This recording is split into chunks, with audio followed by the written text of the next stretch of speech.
දරුවනි එර්නස්ට් රදර්ෆර්ඩ්ගේ ග්‍රහ ආකෘතිය වලින් කියවෙන්නේ අපි දන්න දෙයක්. ඔබ දන්නවා කුඩා කාලේ ඉඳලා සූර්යයා වටා විවිධ ග්‍රහ ලෝක ගමන් කරනවා කියලා. දැන් අපි සූර්යයා නම් මෙහෙම මේ සූර්යයා වටා බුධ සිකුරු ඒ වගේ ග්‍රහ ලෝක මේ ආකාරයට ගමන් කරමින් පවතිනවා. ඉතින් මේ වගේ දෙයක් තමයි එර්නස්ට් රදර්ෆර්ඩ් කියන්නේ. එයා කියනවා පරමාණුවේ න්‍යෂ්ටිය වටා ග්‍රහලෝක මෙන් ඉලෙක්ට්‍රෝන ගමන් කරමින් පවතිනවා කියලා.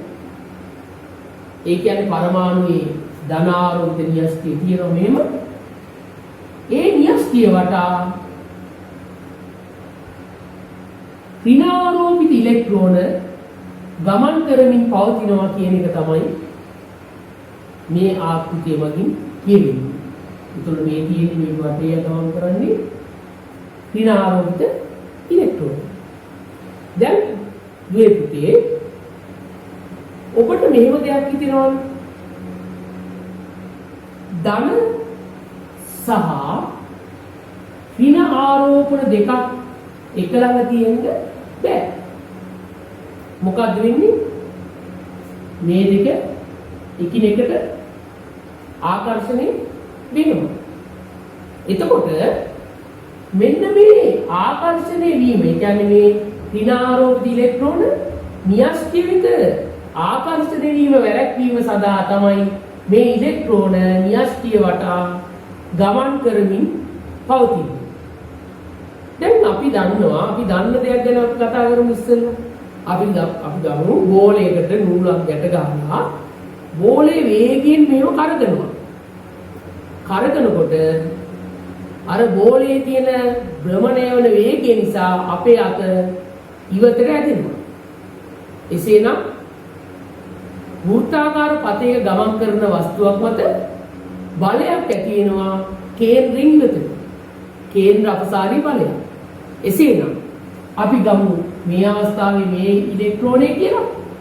එතකොට මේ ඉලෙක්ට්‍රෝනය න්‍යෂ්ටිය දෙසට නේම ආකර්ෂණය වෙනවා නම් මේව තියෙන්න බෑ. එහෙනම් නමුත් මේක මෙහෙම ගමන් කරොත් අර මං කිව්ව කේන්ද්‍ර අපසාරී බලයක් මේකෙන් එළියට ක්‍රියාත්මක වෙනවා. මේ වේගය සකස් වන්නේ මේ අද ගන්නා බලයට මේ පිටත තියෙන බලය සමාන වෙන විදිහට. එතකොට මේ ඉලෙක්ට්‍රෝනය මේ සීමාවේ රඳවා ගැනීම හැකියාව තියෙනවා. එසේනම් දුවේ පුතේ මම ඔබට අමතර කරුණක් විදිහට මම පැහැදිලි කරලා දුන්නේ. ඇයි? ඍණාරෝපිත ඉලෙක්ට්‍රෝන ධන ආරෝපිත න්‍යෂ්ටිය වෙත ආකර්ෂණය වෙන්නේ නැත්තේ කියන එක. කාලයක් යනකොට දරුවනි මෙන්න මේ එර්නස්ට් රදර්ෆර්ඩ්ගේ ග්‍රහ ආකෘතියේ ඉලෙක්ට්‍රෝන පිහිටන ආකාරය පිළිබඳව තවදුරටත් කරුණු විග්‍රහ කරන්න තවත් විද්‍යාඥයෙක් සහභාගී වුණා. ඒ විද්‍යාඥයා තමයි නීල් බෝර්. අපි බලමුද ඊළඟට නීල් බෝර් මොකද්ද කියලා තියෙන්නේ කියලා. දැන් මම ඒ පැහැදිලි කරන්නයි මම මේ යන්නේ. දරුවනි අපි බලමු වෙන නීල් බෝර් මොකද්ද කියන්නේ කියලා මේ පරමාණුවේ ඉලෙක්ට්‍රෝන පිහිටන ආකාරය පිළිබඳව. නීල් බෝර් කියනවා පරමාණුවේ මැද තියෙන මේ ධනාත්මක න්‍යෂ්ටිය තියෙනවා. මේ න්‍යෂ්ටිය වටා ඉලෙක්ට්‍රෝන ගමන් කරන්නේ නිශ්චිත ශක්තිය තියෙන ප්‍රදේශවල. මේවට අපි කියනවා ශක්ති මට්ටම් කියලා. එතකොට දැන් මම මේ අඳින්නේ ශක්ති මට්ටම. මම එකක් ඇඳලා මෙන්න තව ශක්ති මට්ටමක්. මෙන්න තවත් ශක්ති මට්ටමක්. පොඩ ඇදේට ඇඳෙන්නේ. මෙන්න තවත් ශක්ති මට්ටමක්. එතකොට දරුවනි මේ ශක්තිය න්‍යෂ්ටි සිට ඈතට යන්න යන්න වැඩි වෙනවා. නමුත් ශක්ති මට්ටම් අතර පරතරය. මේ අතර පරතරය ක්‍රමක්‍රමයෙන් අඩු වෙනවා. ඒ සමග එයා කියනවා එක් එක් ශක්ති මට්ටමේ තියෙන්න පුළුවන් නිශ්චිත ඉලෙක්ට්‍රෝන සංඛ්‍යාවක් තියෙනවා. එයා කියන ආකාරයට මේක පළවෙනි ශක්ති මට්ටම කියමු. මේක 2, මේක 3, මේක 4. පළවෙනි එක හඳුන්වනවා K ශක්ති මට්ටම. දෙවෙනි ශක්ති මට්ටම L, M සහ N කියලා. ඒතර මම මේ කතා කරේ ශක්ති මට්ටම 4ක් ගැන. එතකොට මේ ශක්ති මට්ටම 4 තියෙන පුළුවන් උපරිම ඉලෙක්ට්‍රෝන සංඛ්‍යාව තමයි පළවෙනි ශක්ති මට්ටමේ ඉලෙක්ට්‍රෝන 2යි, දෙවෙනි ශක්ති මට්ටමේ උපරිම ඉලෙක්ට්‍රෝන 8යි, තුන්වෙනි ශක්ති මට්ටමේ 18යි, හතරවෙනි ශක්ති මට්ටමේ 32යි. එතකොට ඔය ආකාරයට අපට ඉලෙක්ට්‍රෝන පිළිගන්න පුළුවන් කියලා අවබෝධ වෙනවා. දැන් අපි බලමුද මේක තවදුරටත් පැහැදිලි කරලා. දැන් අපේ පොතේ තිබ්බේ නැතුණා දරුවනේ අපේ සිලබස් එකේ මේක අපි දැනට ඉගෙන ගත්තොත් අපිට උසස් පෙළට යනකොට මේ කොටස හදාගන්නකොට අපිට ඒක ප්‍රයෝජනවත් වෙයි. ඒ නිසා මම නිතරම ඒ කාරණාව ගැන පැහැදිලි කරනවා. එයා කියනවා මේ ශක්ති මට්ටම් කියනවනේ. මේ ශක්ති මට්ටම් හැදිලා තියෙන්නේ උපශක්ති මට්ටම්. උපශක්ති මට්ටම් 4ක් හඳුන්වලා දීලා තියෙනවා. ඒවා අපි හඳුන්වමු එක උපශක්ති මට්ටමක් S කියමු. එතකොට X උපශක්ති මට්ටමේ තියෙන පුළුවන් උපරිම ඉලෙක්ට්‍රෝන 2යි. අනිත් උපශක්ති මට්ටම වර්ගය P. P6 6යි. අනිත් එක තමයි D උපශක්ති මට්ටම. 14.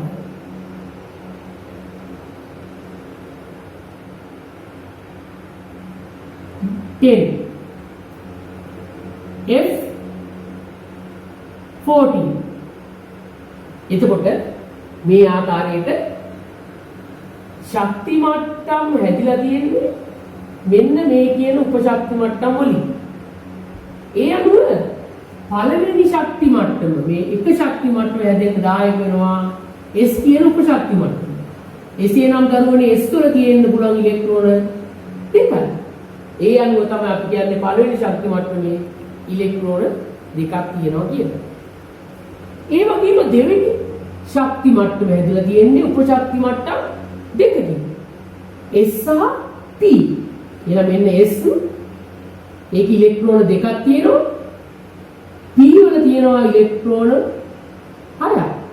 එතකොට 6යි 2යි 8යි. ඒ අනුව අපි කියනවා දෙවෙනි ශක්ති මට්ටමේ ඉලෙක්ට්‍රෝන 8ක් තියෙනවා.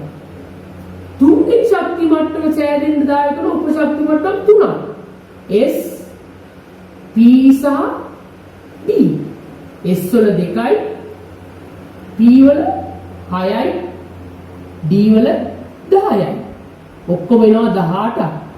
ඒ අනුව ඔබට පැහැදිලි තුන්වෙනි ශක්ති මට්ටමේ තියෙන උපරිම ඉලෙක්ට්‍රෝන 18යි. හතරවෙනි ශක්ති මට්ටම ගමු.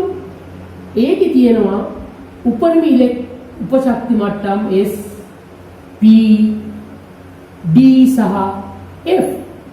S2, P6, D10, F14. ඒ අනුව තමයි අපි කියන්නේ 32ක් කියලා. එතකොට මෙන්න මේ විදිහට අපට පැහැදිලි කරන්න හැකියාව තියෙනවා.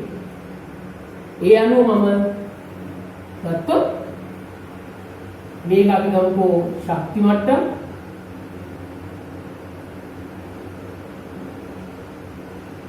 මේකේ අපි ගමු උපරිම ඉලෙක්ට්‍රෝන සංඛ්‍යාව.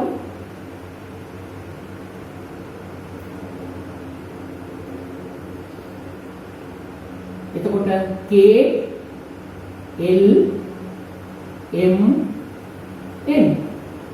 K වල උපරිම K කියන්නේ පළවෙනි ශක්ති මට්ටම.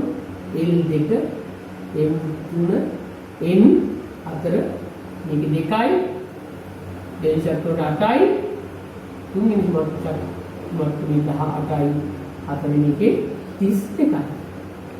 දැන් මේ ආකාරයට ඉලෙක්ට්‍රෝන උපරිම වශයෙන් පිරෙන්න පුළුවන්. හැබැයි දරුවනි මූලද්‍රව්‍ය පරමාණුවෙන් පරමාණුවට ඉලෙක්ට්‍රෝන පිරෙන ප්‍රමාණය සංඛ්‍යාව වෙනස් වෙනවා. දරුවනි අපේ සිලබස් එකේ තියෙන්නේ අපේ දරුවන්ට කියලා දෙන්න කියලා ඉලෙක්ට්‍රෝන 20ක් පිරෙන ආකාරය. උපර 20 දක්වා. හේතුව තමයි ඉලෙක්ට්‍රෝන 20 පැන්න ගම එමේ ඉලෙක්ට්‍රෝන ශක්ති මට්ටම් වලට පිරෙන්නේ නියමිත රටාවක නෙවෙයි. ඒ නිසා 20ට වැඩි ඉලෙක්ට්‍රෝන පිරෙන ආකාරය අපි උසස් පෙළේ තමයි දරුවන්ට උගන්වන්නේ. මම ඉලෙක්ට්‍රෝන 20ක් පිරෙන ආකාරය මම කියලා දෙන්නම්. ඔන්න බලන්න හොඳට තේරුම් ගන්න. එතකොට ඉලෙක්ට්‍රෝන 20ක් පිරෙනකොට දැන් අපි දන්නවා මම කියන්න මෙන්න පළවෙනි ශක්ති මට්ටම, මෙන්න දෙවෙනි ශක්ති මට්ටම, මෙන්න තුන්වෙනි ශක්ති මට්ටම, මෙන්න හතරවෙනි ශක්ති මට්ටම. ඔන්න ශක්ති මට්ටම් හතරක් ගත්තා. දැන් ඔන්න බලමු 20 පිරෙන ආකාරය. 20න් දෙකක් පිරෙනවා පළවෙනි ශක්තියට S වල. ඔන්න S උපශක්ති වල ඉලෙක්ට්‍රෝන දෙකයි. එහෙනම් ඔන්න පළවෙනි ශක්ති මට්ටමේ ඉලෙක්ට්‍රෝන දෙකක් පිරෙනවා. ඊළඟට දෙවෙනි ශක්ති මට්ටමේ උපරිම ඉලෙක්ට්‍රෝන 8ක් පිරෙන්න පුළුවන්. දැන් 20න් දැන් දෙකක් මෙතන පිරුණේ තව 18ක් ඉතුරු ඉන්නේ. හරි. ඒ 18න් එන දෙවෙනි ශක්ති මට්ටමේ 8ක් පිරෙනවා. කොහොමද පිරෙන්නේ? S වල 2යි P වල 6යි. එතකොට ඔන්න 8ක් පිරෙනවා. දැන් 20 2යි 8යි 10ක් පිරලා ඉවරයි. තව ඉලෙක්ට්‍රෝන 10ක් පිරෙන්න පුළුවන්. එතකොට තුන්වෙනි ශක්ති මට්ටමේ උපරිම ඉලෙක්ට්‍රෝන 18ක් පිරෙන්න පුළුවන් වුණාට අර ඉලෙක්ට්‍රෝන 10ම තුන්වෙනි ශක්ති මට්ටමේ පිරෙන්නේ නැහැ. අන්න ඒකයි විශේෂත්වය. එම ඉලෙක්ට්‍රෝන පිරෙන්නේ මෙහෙමයි. තුන්වෙනි ශක්ති මට්ටමේ ඒ ඉලෙක්ට්‍රෝන 10න් දෙකක් පිරීලා S වල P වලත් 6ක් පිරීලා එතකොට දැන් 8ක් මෙතන ඉතිරි ඉලෙක්ට්‍රෝන දෙක හතරවෙනි ශක්ති මට්ටමේ S වල පිරෙනවා. ඒ අනුව තුන්වෙනි ශක්ති මට්ටමේ 8යි හතරවෙනි ශක්ති මට්ටමේ 2යි. එහෙනම් ඉලෙක්ට්‍රෝන 20ක් පිරෙන්නේ දරුවනි පළවෙනි ශක්ති මට්ටමේ ඉලෙක්ට්‍රෝන 2යි, දෙවෙනි ශක්ති වලට ඉලෙක්ට්‍රෝන 8යි, තුන්වෙනි ශක්ති වලට 8යි, හතරවෙනි ශක්ති මට්ටමේ 2යි. එතකොට ගොඩාක් දරුවන්ට පොඩි ගැටලුවක් වෙනවා. ඇයි දෙන්නේ? තුන්වෙනි ශක්ති මට්ටමේ ඉලෙක්ට්‍රෝන 18ක් පිරෙන්න පුළුවන් කිව්වා. ඇයි අර ඉලෙක්ට්‍රෝන 10 මේක පිරෙන්නේ නැත්තේ කියලා. ඒකට හේතුව සහිතව මගේ දරුවරියට මම පැහැදිලි කරලා දුන්නා. ඔබ මේ හොඳින් අවබෝධ කරගන්න. එහෙනම් ඉලෙක්ට්‍රෝන 18ක් පිරෙන ආකාරය බලමු අපි. ඉලෙක්ට්‍රෝන 18. කොහොමද ඒක 18 පිරෙන්නේ? පළවෙනි ශක්ති මට්ටමේ 2යි, දෙවෙනි ශක්ති මට්ටමේ 8යි, 2යි 8යි 10යි, තුන්වෙනි ශක්ති මට්ටමේ 8යි. එතකොට ඉලෙක්ට්‍රෝන 18ක් පිරෙන්නේ 2යි 8යි 8යි. 19ක් පිරෙන හැටි බලමු.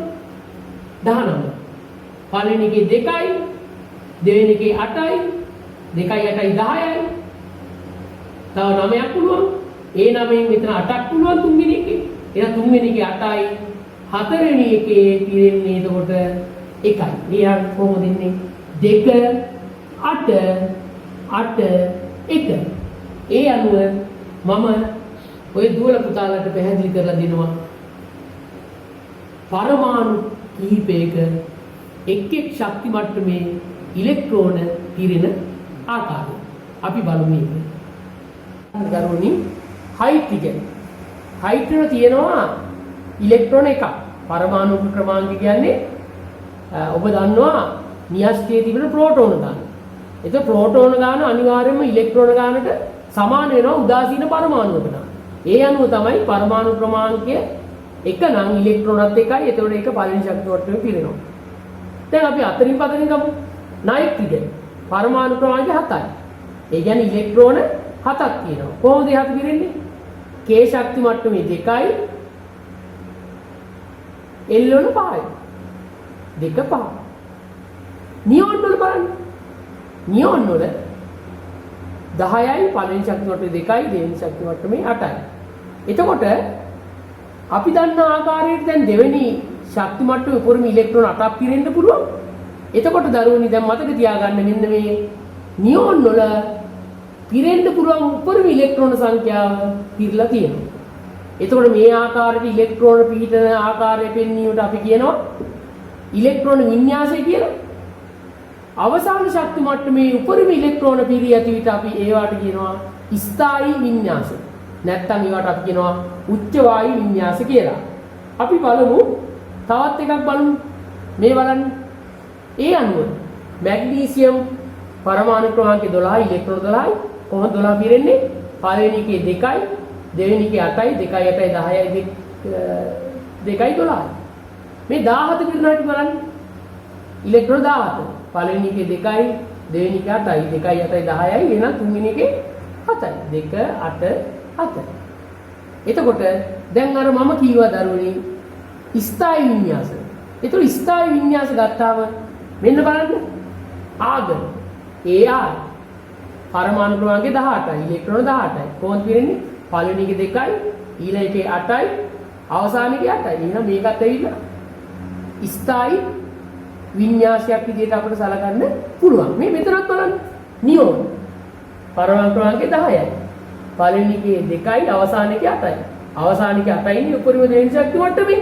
එහෙනම් මෙතනත් උපරිම ඉලෙක්ට්‍රෝන තියෙනවා. ඒක ස්ථායී වින්‍යාසයවත් උච්ච වායු වින්‍යාසය. දැන් ඔබ මේ වෙනකොට ඒ සම්බන්ධ කරුණු කාරණා පැහැදිලි කරගෙන තියෙනවා.